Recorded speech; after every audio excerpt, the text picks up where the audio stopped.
Well, folks, welcome to another Friday fishing forecast, and it looks like this weekend is going to be a little on the windy side. We are going to have some weather when it comes to the rain and things.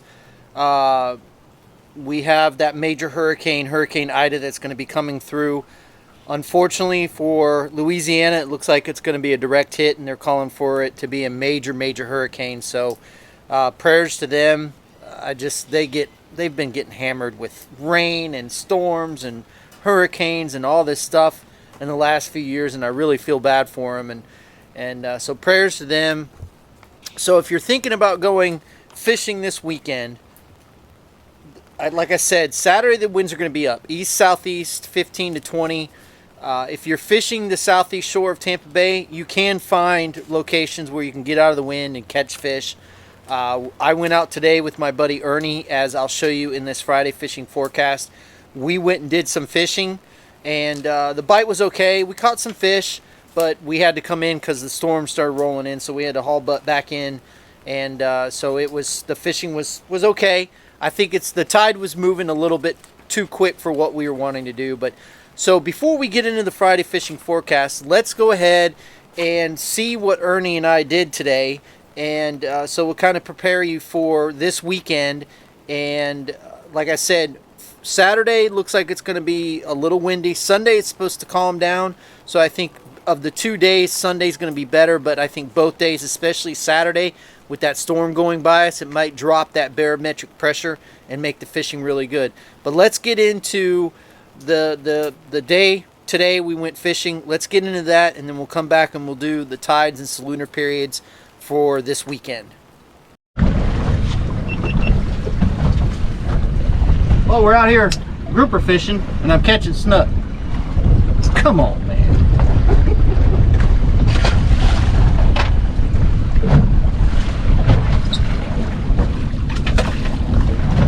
Well, today I'm out here with my buddy Ernie. We caught bait really quick. We have a short amount of time to fish, but I'm hoping that we can get in some snook, snapper, grouper. We'll see what we can do. It's a weird fish. Come on, Ernie, get him, Ernie! Oh, he's digging like a grouper. Oh, He was digging like a grouper. Oh man! Oh, yeah, Oh, come on! Oh Lord! That's a slob, whatever it is. Yeah, it was. That was a good one. And folks, that right there is why we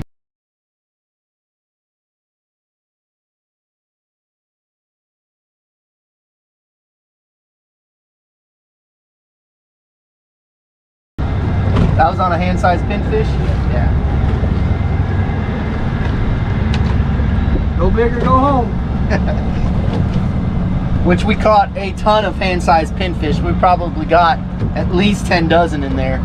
But at this rate, we'll be done. We'll be done by what time is it? It is it's 8. We'll be done by 9:30.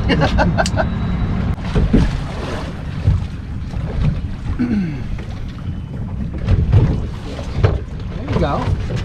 Broke the grouper ice. Yep. Right on the top lip.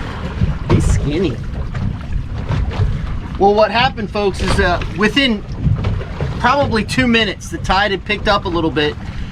So instead of dropping straight down, I pitched up on top of the ledge. As soon as he got to the bottom, he got whacked. So that means that I think those fish are sitting right on the top of the ledge, especially with me chumming. So I pitched back. You always want to do some things different like that. Like we just changed to, I went to a 3/4 ounce egg sinker for a knocker rig just to get it down some. Ernie was doing real well freelining pinfish. Oh well, he was freelining with a slacker jig, but then the tide picked up and the bait wasn't going down, so we put on a 1/2 ounce, and now we got to pitch back a little bit. So changing it up, if it's working and all of a sudden the bite stops, change it up before you decide to move, because sometimes doing something so simple like this will get the bite going again, or pitching forward or pitching back until you figure out the bite pattern, because it does change. They'll change.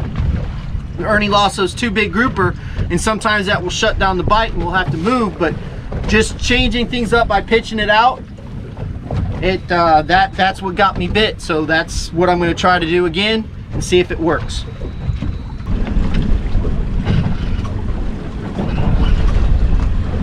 Get him, Ernie.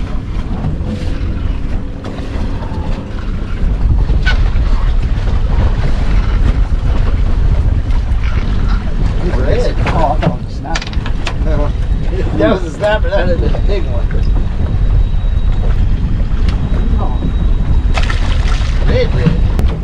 I have a lot of people ask me recently, you know, what size jigs, what size, you know, do we like to use?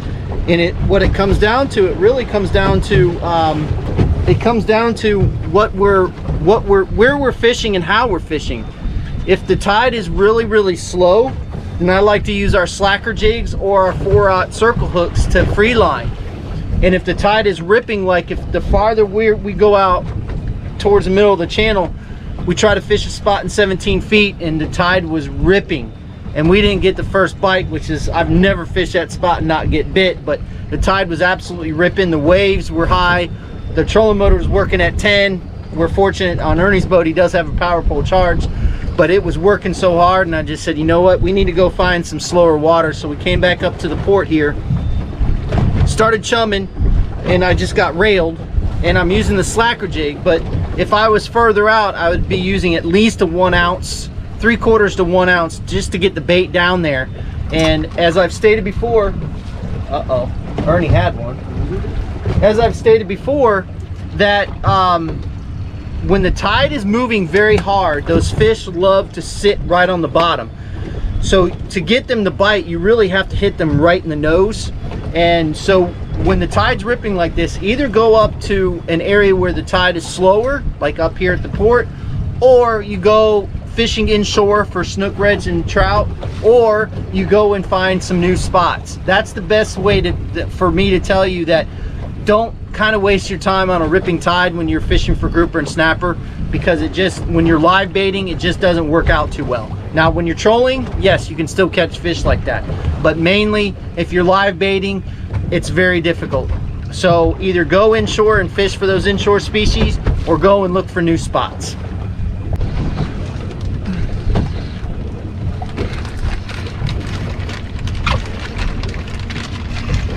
This is a good one. Not bad. Not bad at all. Right in the corner of the mouth. Pretty fish. Not big enough. I'm putting a hurting on Ernie today. Ernie, have you even caught a fish yet? I did. I caught a red grouper. Oh, that's right. That's right. That's right. I remember the one. Yeah. I've only caught 2 snook and 2 grouper, so he's lost some big ones though. He's had some big fish on. I think we're waiting for this tide to slow down a little bit, but I think we're in an area now where we can get these fish chummed up and get them going and see what we can do. Well, what's happening is we finally got into the major and the minor feeding time, and the tide is finally starting to slow down some. So we just put a nice snapper in the boat. Ernie just lost one, so hopefully the bite's gonna start going off. I've lost a couple so far, so we'll just have to see what happens. Come on, man.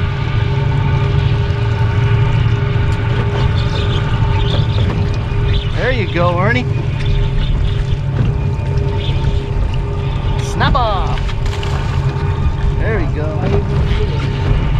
Good job, Ernie.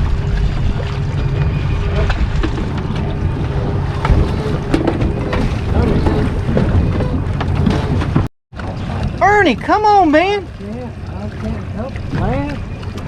I can't help it. Right. Now, if you're not one of those people that don't follow the major and the minors, I've got to tell you right now that they work.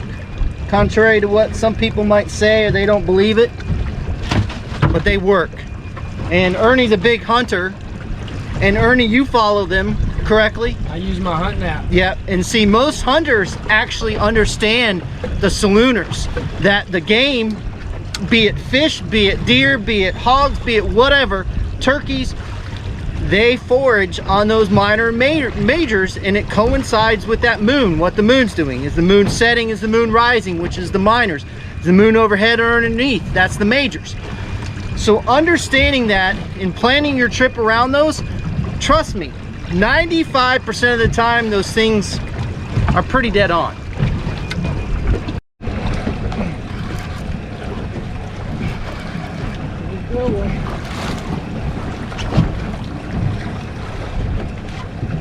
Same fish? Doppelganger.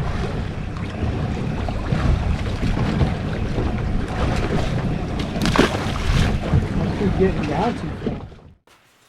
All right, folks, let's talk about the tides and salooners for this weekend. I'm sorry I had to do it inside because it's raining outside.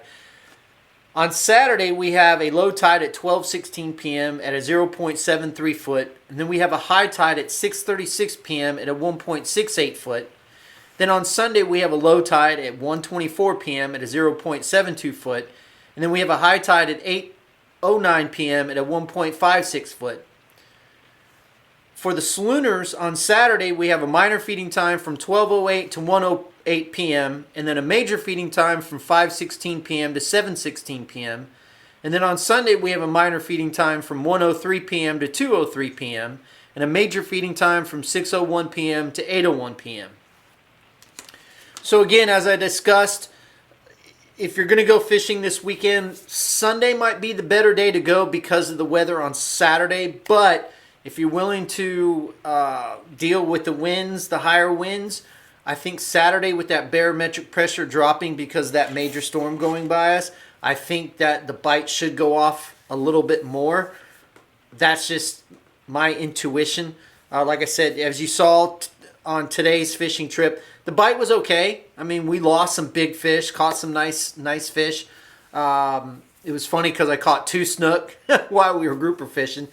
But anyway, again, I just want to say thank you to everybody that has been very supportive on the Red Tide mini-series. I really, really appreciate. I'm glad people are getting something from it, and there's a lot more to come. Just found out some information today, and I'm trying to figure out why, but they actually took the ownership away from HRK and gave it to an attorney receivership, which they did that years ago, and this attorney supposedly is saying that he's going to get everything done. He's going to get this closed down, taken care of, cleaned up. That's the way it was supposed to be down in 2001. So we'll see how that all folds out. But we're going to stay on top of it. Like I said, I cannot not stay on top of this. And people are asking about other things like Mosaic and the sewer, wastewater dumps over in St. Pete and Manatee County and Pinellas County and all this stuff. If that's something that interests you and you want me to get involved in that, I will. I've got to make it through this first, and I'm running 3 different businesses, so it's a little bit tough just to do this mini-series that I'm doing now. But the wintertime, my free time starts to get bigger and bigger, so it allows me to do a little bit more. So I might just get into that. But again, thank you very much. We appreciate all the support. By the way, we're getting cast nets this next week. So if you're looking for a cast net, our Talon cast nets will be in stock this next week. Thank God. It's been forever. But I've already ordered more cast nets on the way. We released a new color of jigs, which is the candy apple pink. And we are actually getting ready to launch like a pearlish, sparklish white. It's really pretty. I'm looking at it right now. But matter of fact, hold on a second. This is what it looks like. It's kind of hard to see, but it's going to be really pretty. It's actually it's a pearlish white. The light just doesn't do it justice. But we'll have this color available in all the jigs, including the slacker jig. So we'll have, these are all new. So we'll have these up on the website soon.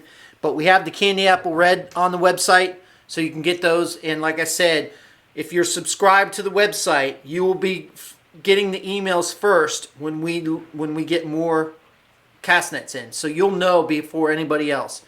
So again, thank you very much. We really appreciate the support. By the way, Chad is doing much, much better. Probably about another week or so before he gets to go fishing. So I'm looking forward to getting him back on the boat. I know he's itching to go. So thank you for the prayers and support on that. And fish more, catch more, and we'll see you on the flip side.